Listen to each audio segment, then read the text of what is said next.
Hello दोस्तों, मैं दिनेश चौधरी आप सभी का स्वागत करता हूं आपके अपने YouTube channel PSC by DC sir. इस चैनल पर हमने निशुल्क शिक्षा की शुरुआत की थी। पूरा 1 वर्ष हो चुका है हमें निशुल्क शिक्षा आप सभी को उपलब्ध कराते हुए। 5-6 दिन से मैं आपकी क्लासेस नहीं ले पाया था, कुछ विशेष कारणों से कहीं बाहर गया हुआ था। आज से फिर इस क्लास को कंटिन्यू करते हैं जिसमें हम ल्यूसेंट को संजीवनी के रूप में घोट घोट कर पी रहे हैं, याद कर रहे हैं। याद करना ही महत्वपूर्ण है। शायद इसी मंथ हमारे एमपीपीएससी का नोटिफिकेशन भी आ जाएगा या क्लियर हो जाएंगी चीजें कि कब एग्जाम होगी। आपकी स्ट्रेटेजी और आपका बेस बहुत ज्यादा मजबूत होना चाहिए। चलिए इसी को और मजबूत करने के लिए शुरू करते हैं आज की क्लास। सबसे पहले भगवान श्री गणेश का नाम लेकर श्री गणेशाय नमः बोलते हुए आज से नवरात्रों की शुरुआत हो रही है। आप सभी को नवरात्रों की बहुत सारी शुभकामनाएं। आप एक प्रण लीजिए कि इस नवरात्रि में एक निश्चित सिलेबस का हिस्सा निपटा लेंगे। 9 दिन हमारे लिए कुछ खास हो, ऐसा आप अपने आप से प्रण लेकर के आगे बढ़िए। चलिए शुरू करते हैं। मैं भी प्रण लेता हूं कि इन 9 दिन में मध्यकाल तक का एक एक चैप्टर पूरा निपटा चुका होगा। मतलब हमारी ल्यूसेंट के में मध्यकाल तक की हिस्ट्री पूरी खत्म हो चुकी होगी। चलिए आगे बढ़ते हैं। सबसे पहले मेरे शिक्षक सुरेश पटेल सर को भी याद कर लेते हैं। अब हम जो पिछली क्लासेस में पढ़े थे उसे एक बार रिकॉल रिवाइज करते हैं कि हमने क्या पढ़ा था। हमने याद किया था कि भाई भारत नाम का जो देश है ये बहुत सुंदर सा देश होता है और यहाँ अलग अलग वैरायटी के शासक या अलग अलग प्रकार के शासक छोटे छोटे क्षेत्रों में शासन करते हैं। कहीं कुछ कहीं कुछ कहीं कुछ ऐसे अलग अलग प्रकार के शासक होते हैं। बाहर से कुछ आक्रमणकारी, जिसमें हमने देखा था कि अरबी आक्रमणकारी और फिर तुर्की आक्रमणकारी जो है वो भारत में अपने धर्म का प्रचार करने, धन को लूटने या अपने क्षेत्र का विस्तार करने, इन उद्देश्यों को पूरा करने के लिए भारत में आते हैं या भारत में इवेजन करते हैं, यहाँ पर आक्रमण करते हैं। और जब भारत में 712 में पहली बार अरबी आक्रमणकारी आते हैं तो वे भारत के कुछ छोटे मोटे क्षेत्रों को जीत करके वापस चले जाते हैं। आप याद रखिएगा भारत में 2 आक्रमणकारी आ रहे हैं, एक अरबी आक्रमणकारी और एक तुर्की आक्रमणकारी। तो जो 712 में मोहम्मद बिन कासिम का आक्रमण है वो अरबी आक्रमणकारियों का पहला आक्रमण है, जबकि मोहम्मद गौरी गजनवी के जो आक्रमण है, गौरी और गजनवी वाली जो कहानियां हैं वहां से तुर्की आक्रमण चालू होते हैं। ये तुर्की आक्रमणकारी भारत के एक बहुत बड़े हिस्से को जीत लेते हैं और फिर यहाँ इस क्षेत्र में एक सल्तनत या एक सिंहासन का निर्माण करते हैं जिसे हमने दिल्ली सल्तनत या दिल्ली सिंहासन या दिल्ली सल्तनत कह दिया है।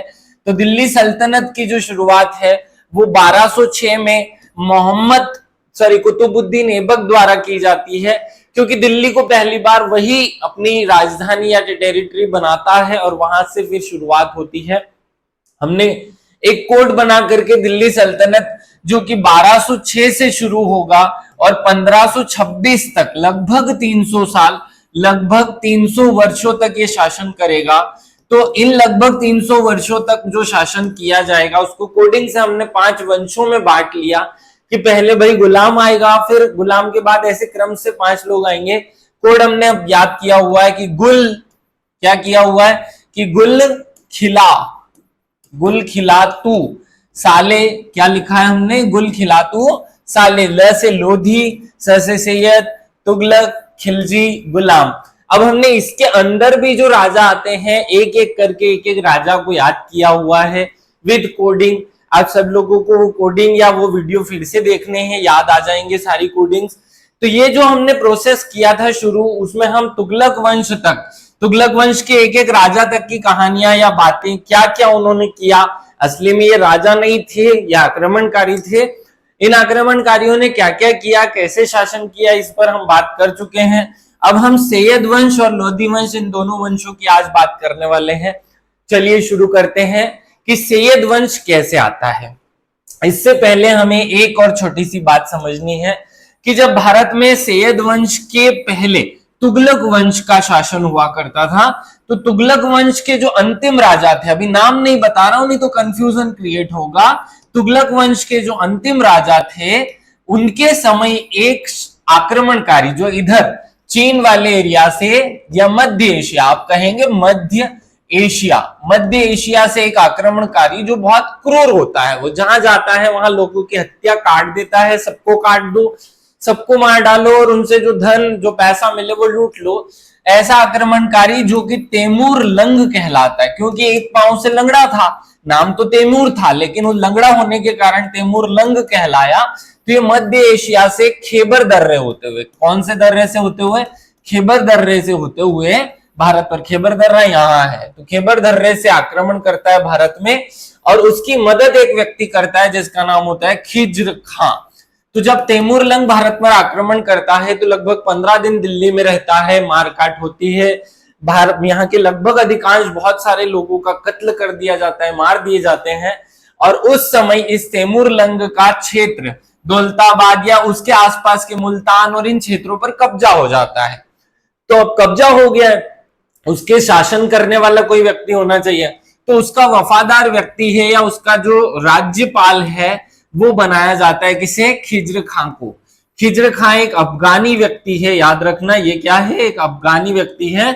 अभी हम मुगल पढ़ेंगे तो अफगानियों की एक नई स्टोरी हम वहां समझेंगे, लेकिन यहां से एक इनपुट हमारे दिमाग में हो कि ये जो खिज्र खां है ये अफगानी व्यक्ति है, और अब तैमूर लंग के प्रतिनिधि के रूप में, किसके रूप में?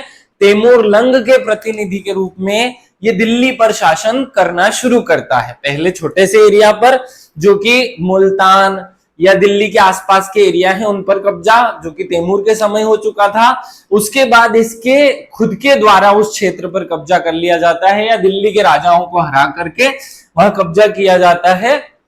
आपको सैयद वंश से हमारे अपने दिमाग में एक नई स्टोरी बनानी है कि भाई यहां तक तो एक का बेटा या उसका बेटा या उसका बेटा या उसका भतीजा या उसका दामाद या कोई ना कोई राजा बना, लेकिन यहां से स्टोरी में ट्विस्ट आता है कि कोई बाहर का व्यक्ति आया और उसने इन पुराने वालों को हरा करके, जो कि इन्हीं की प्रजाति का था, इन्हीं आक्रमणकारियों में से एक को राजा बना देता है। तब जाकर सैयद वंश की शुरुआत होती है। अब हम समझते हैं कि सैयद वंश में कौन कौन राजा रहे। तो मध्यकाल में जो सैयद वंश रहा एक बहुत छोटा सा वंश है, लगभग 37 वर्षों तक, केवल और केवल 37 वर्षों तक। हम बोलते हैं ना 3-5, ज्यादा 3-5 मत कर, तो ये 3-7 करके चला गया। तो 37 वर्षों तक इसने शासन किया। कब से कब तक? 1414 से लेकर 1451 तक इसने शासन किया, याद रखिएगा। 1414 से 1451 तक शासन किया, और इसके केवल 4 राजा हमें याद रखने हैं। देखो सैयद से मैं शहीद याद कर लेता हूं, इसे शहीद हो जाते हैं ना, तो शहीद हो जाते हैं तो क्या हो जाती है? सब खामोशी हो जाती है। क्या हो जाती है? खामोशी। ये 3 शब्द हमें याद रखने हैं। खामोशी का आलम हो जाता है। बस इस 4 शब्दों में इनके चारों राजा याद हो जाएंगे, या चारों सुल्तान या चारों आक्रमणकारी याद हो जाएंगे। खामोशी, देखो शहीद हो गए, सैयद हो गए, सैयद हो गए तो शहीद हो गए, शहीद हो गए तो खामोशी का आलम है। तो ख से खिज्र खां याद हो जाएगा आपको, म से मुबारक याद या मोहम्मद याद, सॉरी मुबारक याद हो जाएगा आपको। ये मुबारक 2-3 बार आते हैं इसलिए याद रखना। फिर श से आपको शाह याद रखना है, मोहम्मद शाह, मुबारक शाह और मोहम्मद शाह। तो यहां से शाह याद हो जाएगा क्योंकि शाह की उपाधि धारण करके बैठेगा। और यहां से आलम याद हो जाएगा, इसका पूरा नाम भी याद रख देना, अलाउद्दीन आलम शाह। 4 राजा हमने याद करने थे जो सैयद वंश के हैं, केवल 37 वर्षों तक शासन करेंगे। थोड़ी सी जानकारी हमें इसके बारे में याद रखनी है। अब एक एक व्यक्ति के बारे में 2-2, 4-4 जो महत्वपूर्ण पॉइंट्स हैं वो हम कवर कर लेते हैं। चलिए शुरू करें। सबसे पहले खिज्र खां नाम का जो राजा आता है या सुल्तान आता है या शासक आता है, वो क्या करता है? तो खिज्र खां जो शुरुआत में आया वो सैयद वंश का संस्थापक होता है। सल्तनत काल में शासन करने वाला एकमात्र शिया वंशी होता है। अब यहाँ एक रुक करके बात को समझ लीजिए कि भाई हमने जब मुसलमानों की या इस्लाम धर्म की स्थापना की थी तो मोहम्मद पैगंबर साहब के बाद में उनके 4 उत्तराधिकारी बनते हैं। कौन कौन 4 उत्तराधिकारी? एक अली होता है, एक अबू बकर होता है, एक उमर होता है और एक उस्मान होता है। ये 3 जो है उनके शिष्य होते हैं और ये उनके दामाद होते हैं, या दामाद भी होते हैं और शिष्य भी होते हैं। तो कुछ लोग कहते हैं कि अली उनके उत्तराधिकारी होंगे जो एक नया मत शुरू करेंगे शिया रूप में, और कुछ कहते हैं कि नहीं, ये 3 जो असली में उनके वारिस होंगे वो ये रहेंगे। तो यहाँ से सुन्नी की शुरुआत होती है। तो शिया और सुन्नी दो मत बन जाते हैं। अभी तक दिल्ली पर जिन भी राजाओं ने शासन किया, सुल्तानों ने शासन किया, वे सब सुन्नी या सुन्नी विषय जो विचारधारा है उसका पालन करने वाले मुसलमान थे। अब जो व्यक्ति आया है सैयद वंश का, याद रखना, सैयद से सिया, सैयद से सिया, ये स से स मिल जाएगा तो सिया याद हो जाएगा। तो ये अकेला जो है वो शिया वंशीय है। बाद में जो वापस आएंगे वो भी सब सुन्नी ही होंगे, याद रखना। यहां से ये स्टोरी हमें याद रहे कि एकमात्र शिया वंशी था, सुल्तान की उपाधि ना धारण करके अपने को रेयत आला की उपाधि देता है। क्यों देता है याद रखो, क्योंकि अपने आप में राजा है ही नहीं ना भाई। यहां तो भारत था, यहां पर तैमूर नाम का व्यक्ति आया आक्रमण करने मध्य एशिया से, खैबर दर्रे से। तो तैमूर ने अपना क्या बना दिया, इसको अपना राज्यपाल बना दिया। तो वो अपने आप को राजा कैसे बोले, वो तो राज्यपाल है। तो ये किसका, तैमूर का, तैमूर का रेयत आला है। क्या है, तैमूर का, तैमूर नाम का जो व्यक्ति है, तैमूर लंग जिसे हम कह रहे हैं, उसका राज्यपाल है, जिसे राज्यपाल को उर्दू की भाषा है उस जुबान में रेयत आला कह रहे हैं हम, याद रखिएगा। खिज्र खां तैमूर लंग का सेनापति था। किसका सेनापति था, तैमूर लंग का।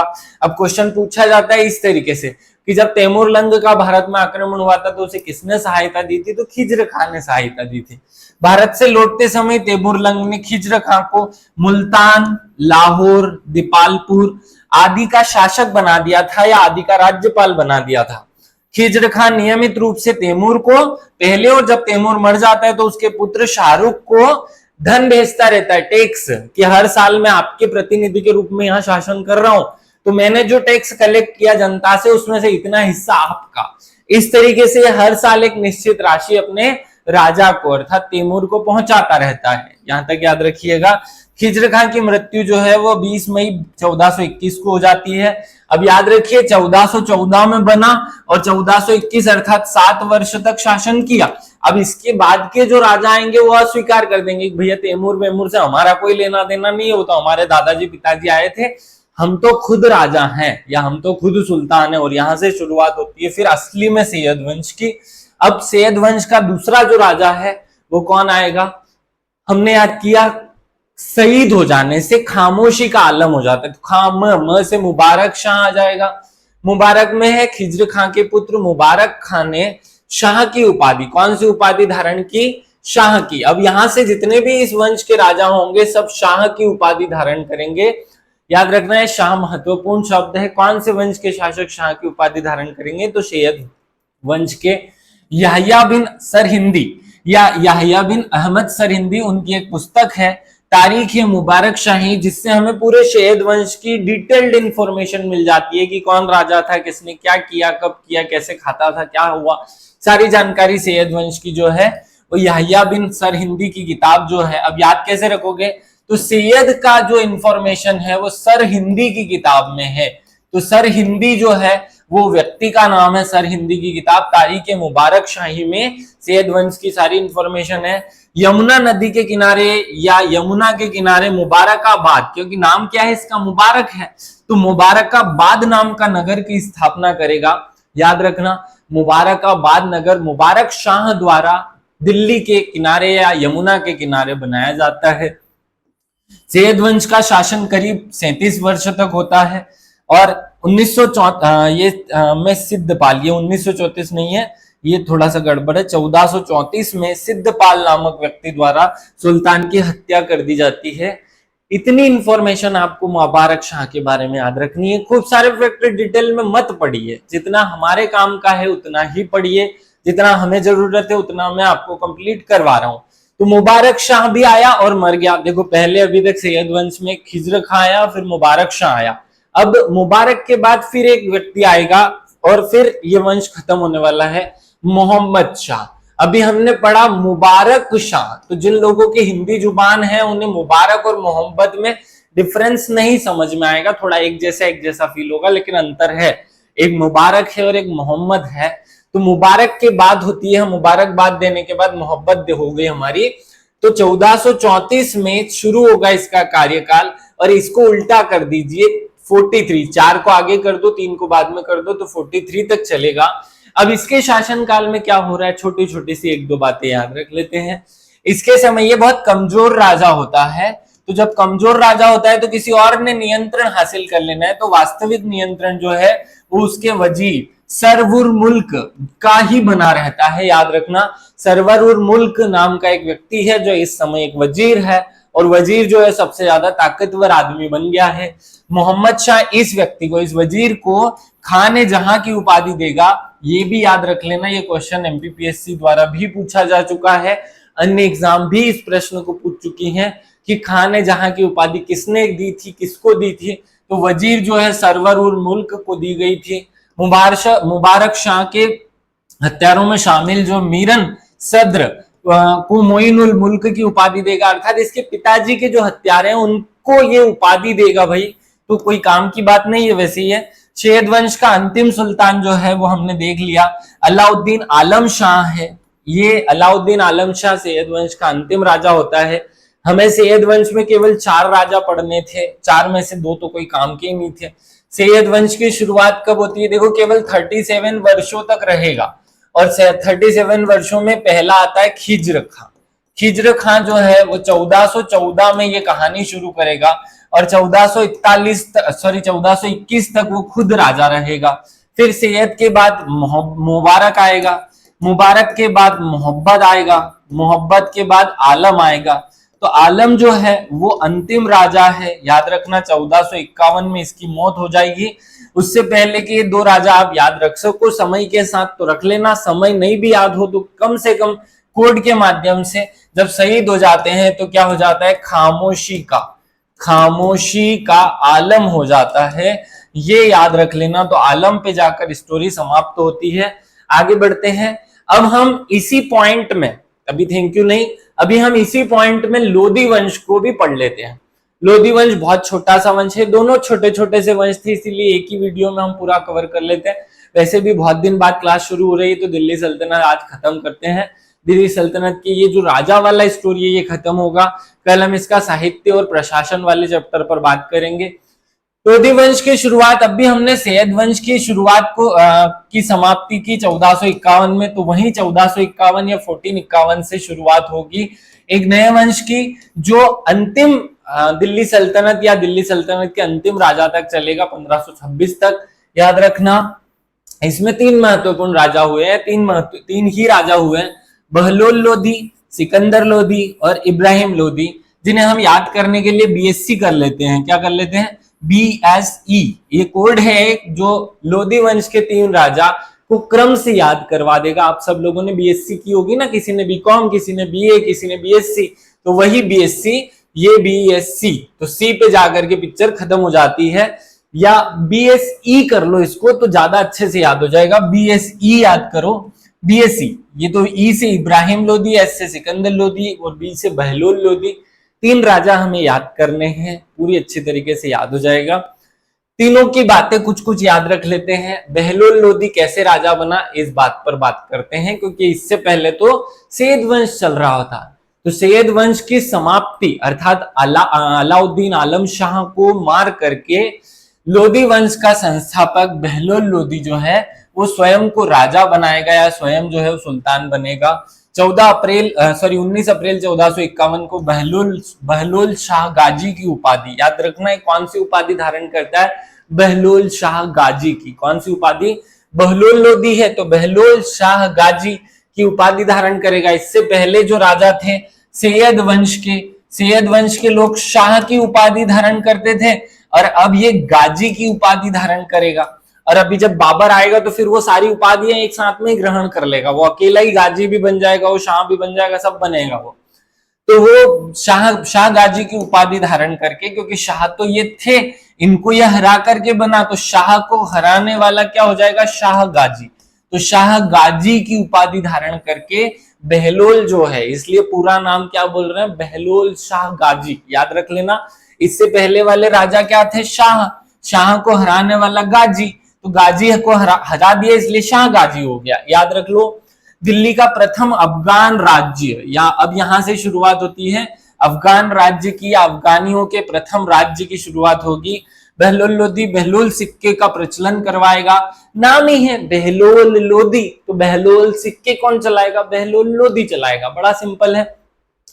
सरदारों को मकसद अली कहेगा, क्योंकि इसके शासनकाल में जो सरदार है वो बहुत मजबूत है, बहुत ज्यादा शक्तिशाली है, तो ये चाहता है कि सरदार जो है वो मेरे बराबर ही हैं, इसलिए ये उन्हें मकसद अली कहकर पुकारेगा। याद रखना, सरदारों को मकसद अली कौन कहता था? मकसद अली कौन कहता था? मतलब आप ही मेरे शासन की रीढ़ की हड्डी हो, ऐसा कौन कहता था? मकसद अली, ये बहलोल लोदी कहता था। और ये जैसा अपने सरदार होते थे वैसा खुद को ट्रीट करता था। कैसे? इस बात को समझो। जैसे ये पूरे राजा की सभा है और यहाँ राजा बैठना है बड़े सिंहासन पर और यहाँ इसके ये सरदार बैठेंगे, तो ये क्या करता था कि जब इसके सरदार खड़े होते थे तो ये भी खड़ा हो जाता था, जब इसके सरदार बैठते थे तो ये भी बैठ जाता था। मतलब ये असली में सरदार अपने आप को सुल्तान मानता ही नहीं था, ये सुल्तान की पोस्ट पर सरदार के रूप में अपने आप को ट्रीट करता था। अर्थात ये मानता था कि मैं भी एक बड़ा सरदार हूं, या तुम सब सरदारों में मैं प्रमुख सरदार हूं, इस तरीके से अपने आप को मानता था। तो सरदारों को क्या उपाधि दे दी इसने? ये याद रखना, मकसद अली की। कौन सी उपाधि? मकसद अली की उपाधि सरदारों को ये व्यक्ति देगा, और सरदारों को अपने बराबर या सरदारों के बराबर अपने आप को ट्रीट करेगा। सरदारों के खड़े होने पर खुद खड़ा होगा, सरदारों के बैठने पर खुद बैठेगा, सरदारों के बीच में बैठकर वार्तालाप करेगा। ऐसा काम इस बहलोल लोदी द्वारा किया जाएगा। अब आगे बढ़ते हैं। BSE में पहला बी हो चुका है, अब S for Sikandar Lodi, B for Bahlol Lodi और ई फॉर इब्राहिम लोदी। तो एस फॉर सिकंदर लोदी जो है वो बहुत काम का है, इंपॉर्टेंट बातें इसके जमाने में हुई। क्या हुआ वो कर लेते हैं। बहलोल लोदी का पुत्र निजाम खां, नाम क्या है उसका ओरिजिनल? निजाम खां। 17 जुलाई 1490 को सुल्तान सिकंदर, क्या नाम है? सुल्तान सिकंदर शाह की उपाधि लेकर के दिल्ली पर बैठेगा। यहाँ सिकंदर शब्द का मतलब होता है एक बहुत बड़े क्षेत्र पर शासन करने वाला व्यक्ति, या ऐसा व्यक्ति जिसकी नजर पूरी दुनिया पर शासन करने की हो, उसे सिकंदर कहा जा रहा है। तो ये अपने आप को सिकंदर कहेगा या सिकंदर की उपाधि धारण करेगा, और सिकंदर की उपाधि धारण करने के बाद ये शासन पर बैठेगा। और क्योंकि इस वंश के सारे राजा लोदी हैं, इसलिए इसका नाम पड़ गया सिकंदर लोदी। इसका असली नाम याद रखना है, इसका नस्ली नाम निजाम खां है। क्या है? निजाम है इसका नाम, लेकिन सिकंदर लोदी के नाम से ये शासन पर बैठेगा। 1504 में ये सिकंदर लोदी आगरा नाम का शहर बसाएगा और फिर आगरा को ही अपनी नई राजधानी बनाएगा। ये दो बातें एक दूसरे से जुड़ी हुई है। आगरा बसाया इसलिए था कि उसको मुझे राजधानी बनाना था। अब यहां से दिल्ली जो कि राजधानी हुआ करता था, क्योंकि दिल्ली में दिल्ली सल्तनत चलती थी, तो दिल्ली में दिल्ली सल्तनत थी। इस व्यक्ति ने अपनी राजधानी आगरा बना दी तो सल्तनत समाप्त हो जाएगी। तो दिल्ली आगरा नाम के शहर को 1504 में सिकंदर लोदी ने बनवाया था, याद रखना, या उसकी स्थापना की थी और उसे अपनी राजधानी बना दिया। क्लियर हो गया सबको? भूमि के मापन के लिए प्रमाणिक पैमाना गजे सिकंदरी, ये भी एक पॉइंट है, याद रख लेना। गजे सिकंदरी जमीन मापने का एक औजार है, हथियार है, मापक यंत्र है, जिसकी शुरुआत या जिसकी स्थापना सिकंदर लोदी द्वारा की जाएगी। क्योंकि इस भैया को क्या चाहिए? टैक्स चाहिए, और टैक्स वसूल करने के लिए जमीन की नपती तो होना चाहिए ना, तो जमीन का मापन होना चाहिए, जमीन की मपती होनी चाहिए। तो मापन के लिए गजे सिकंदरी बनाएगा। आगे याद रखना, एक गुलरुखी के नाम से फारसी कविताएं लिखता था, या गुलरुखी शीर्षक से फारसी कविताएं लिखने वाला एकमात्र सुल्तान जो है वो सिकंदर लोदी है। सिकंदर लोदी जो है वो गुलरुखी के नाम से कविताएं लिखेगा। आगे बढ़ते हैं। सिकंदर लोदी के जमाने में 2-3 फेमस जो बातें हुई, इसने हिंदू धर्म का विरोध करने के लिए या प्यार करने के लिए कुछ काम किए, वो बातें याद रख लेना। नगरकोट में ज्वालामुखी देवी का मंदिर है। कौन सा मंदिर है? ज्वालामुखी देवी का मंदिर। आप याद रख लो कि ज्वालामुखी देवी है, ज्वालामुखी देवी का एक मंदिर है जो कि नगरकोट में है। ये मत याद रखो कहाँ है। मूर्ति को तोड़कर उसे मांस तोलने के लिए दे देगा एक कसाई को, क्योंकि इसे अपने लोगों या अपनी जो साथी हैं, अपने जो सुल्तान के अमीर हैं, अमीरों के साथ जो सेना है, जो सब मुस्लिम है, उनको एक मैसेज देना है कि हम इस देश में हिंदू धर्म को मिटाने और इस्लाम की स्थापना करने के लिए शासन कर रहे हैं। इसलिए ये एक माता का मूर्ति तोड़कर उसे मांस तोलने के लिए दे देगा। आप इनके कृत्य देख सकते हैं, इनसे समझ आएगा आपको कि क्या किया इन लोगों ने। मुसलमानों को ताजिया निकालने और मुसलमान स्त्रियों को पीरों और संतों की मजार पर जाना प्रतिबंधित कर देगा, क्योंकि इसकी जो टेंडेंसी है वो महिलाओं को गुलाम बनाकर रखने की है। तो ये महिलाओं को संतों और पीरों की मजार पर जाना या माथा टेकने से प्रतिबंधित कर देगा। याद रखना ये वाला पॉइंट। हिंदुओं के त्योहार मुख्यतः होली में ये व्यक्ति भाग लेगा। तो एकमात्र राजा जो होली त्योहार में भाग लेता है, वैसे मोहम्मद बिन तुगलक भी लेता था, लेकिन वो पूर्ण रूप से नहीं, ये होली में भाग लेगा। याद रखना। गले की बीमारी के कारण सिकंदर लोदी की मौत हो जाएगी।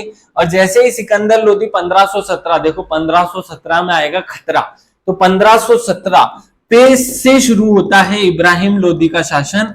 असली में सिकंदर लोदी का जो शासन है वो दो बेटों के बीच में बटेगा। इसका जो पूरा एरिया है, आप इमेजिन कीजिए कि इस दिल्ली पर दो लोग, एक व्यक्ति का राजा शासन चल रहा है। इस सिकंदर लोदी का शासन यहाँ है, जिसे अब दो भागों में बांट दिया जाएगा। एक क्षेत्र इधर बनेगा, क्योंकि सिकंदर के दो बेटे हैं, सिकंदर के दोनों बेटों में अपना राज्य बटेगा। मैंने रेंडमली इस मैप को बना दिया, एकदम एग्जैक्ट नहीं बनाया है ना। तो आप याद रखना कि इसका जो शासन है वो दो राजाओं में बटेगा, जिसमें मजबूत राजा या दिल्ली का जो राजा है वो इब्राहिम लोदी बनेगा। अफगान अमीरों ने गृह युद्ध के खतरे से बचने के लिए संपूर्ण राज्य को सिकंदर के पुत्रों, एक इब्राहिम लोदी और एक जलाल खां लोदी में विभक्त कर दिया है। ये पॉइंट याद रख लेना।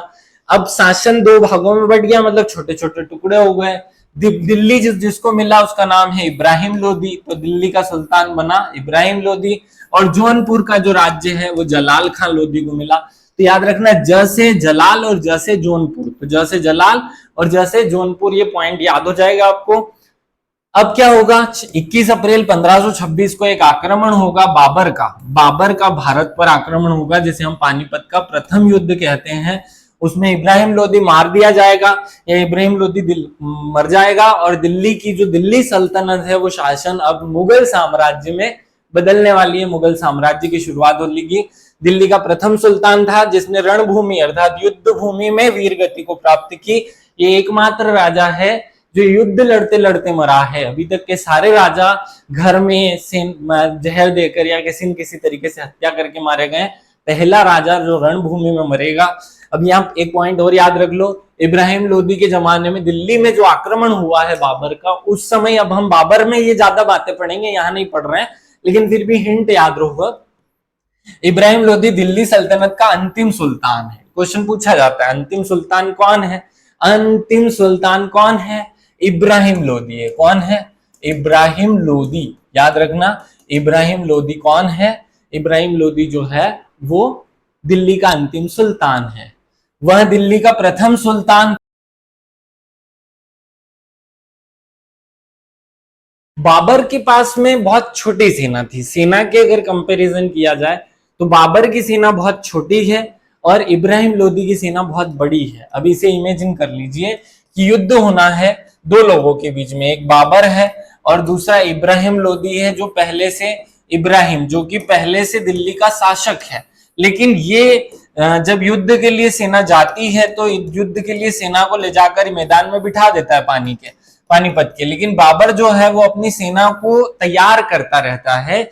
पहली जो सबसे बुरी बात कि बाबर ने इब्राहिम ने जाकर के इस पर आक्रमण नहीं किया, क्योंकि इसके पास बड़ी सेना थी। अगर ये पहले आक्रमण कर देता तो शायद बाबर हार जाता। दूसरा, इसकी सेना तो थी लेकिन इसकी सेना सुसंगठित नहीं थी। मतलब आदेश किसको दिया, किसको मिला, किसके पास कुछ नहीं था। इसकी सेना बहुत ज्यादा सुसंगठित थी। इसके पास तोप नहीं थी, इसके पास तोप खाना था, इसके पास तोप खाना था, इसके पास ये कुछ नहीं था। तो ये महत्वपूर्ण कुछ बातें थी। इस कारण से बाबर जो है वो 19-20 अप्रैल, ये तारीख बहुत महत्वपूर्ण है, 19 अप्रैल फिर से जलियांवाला बाग होगा। तो याद रखना 19 अप्रैल 1526 को जो बाबर है वो अचानक एकदम से इब्राहिम की सेना पर आक्रमण करेगा आधी रात में, सुबह 4 बजे। और जैसे ही आक्रमण होगा इब्राहिम की सेना भाग खड़ी होगी, इब्राहिम को मार दिया जाएगा और पूरे दिल्ली सल्तनत का क्षेत्र या जो नक्शा है वो बदल जाएगा। वहां पर शासन शुरू होगा बाबर का। महत्वपूर्ण पॉइंट है। बाबर के पास एक शक्तिशाली तोपखाना था, यही महत्वपूर्ण है। उसने रूमी और तुगलमा युद्ध नीति का सहारा लिया। 19-20 अप्रैल को आधी रात में, मतलब सुबह सुबह, अचानक उसने इब्राहिम के शिविर पर आक्रमण किया और जैसे ही आक्रमण हुआ, इसके सैनिक, इब्राहिम के सैनिक सो रहे थे। आक्रमण के बाद वो अपने आप को ठीक कर पाते, तब तक सब कुछ खत्म हो चुका था, इब्राहिम मारा जा चुका था। ऐसी बहुत सारे कुछ छोटे छोटे फैक्ट्स के कारण दिल्ली सल्तनत अब समाप्त होती है और बाबर का साम्राज्य शुरू होता है। हमने एक स्टोरी के रूप में पांचों शासकों, देखिए हमने दिल्ली सल्तनत की शुरुआत की थी, तो ये जो दिल्ली सल्तनत है, इस दिल्ली सल्तनत में हमने क्या पढ़ा, 5 अलग अलग वंशों को पढ़ा है। पहले गुल पढ़ा, फिर खिलजी पढ़ा, फिर तुगलक पढ़ा, फिर साले से सैयद और लोधी वंश आज हमने इस वीडियो में कवर कर लिया। इन पांचों वंशों को हमने याद रखिएगा 1206 से पढ़ना शुरू किया था। 1526 तक हमने इन वंशों को पढ़ा। आसपास छोटे छोटे एरिया में कुछ अच्छे अच्छे राजा भी रहे, उनको भी हम कवर करेंगे। अब यहां से याद रखिएगा 2 क्षेत्र, जौनपुर नाम का जो क्षेत्र है, वहां पर जलाल खां का शासन है। जलाल खां का शासन बच जाता है, अभी इसको भी हराने वाला है, जबकि बाकी के एरिया पर बाबर का, जो कि दिल्ली सल्तनत था, अब वो मुगल साम्राज्य बनने वाला है, उस पर कब्जा हो जाएगा। आप सभी लोगों को अगर ये स्टोरी के फॉर्म में समझ में आ रहा हो, समझ में आया हो, तो आप सब लोग कमेंट करके बताना। अभी तक हमने 5-6 दिन में जो ब्रेक किया है उसको हम जल्दी जल्दी कवर करने की कोशिश करेंगे। एक दिन में 2 वीडियो बनाकर आपका टाइम जो वेस्ट किया है, वेस्ट हुआ है, उसको कवर करने की कोशिश करेंगे। सभी को नवरात्रि की फिर से शुभकामना। सभी लोग इन 9 दिन में अपने लिए एक प्रण तैयार करें कि इन 9 दिन में मैं इतना या एक पर्टिकुलर हिस्सा सिलेबस का समाप्त करूंगा। सभी को विशेष रूप से धन्यवाद। जय हिंद, जय भारत, भारत माता की जय।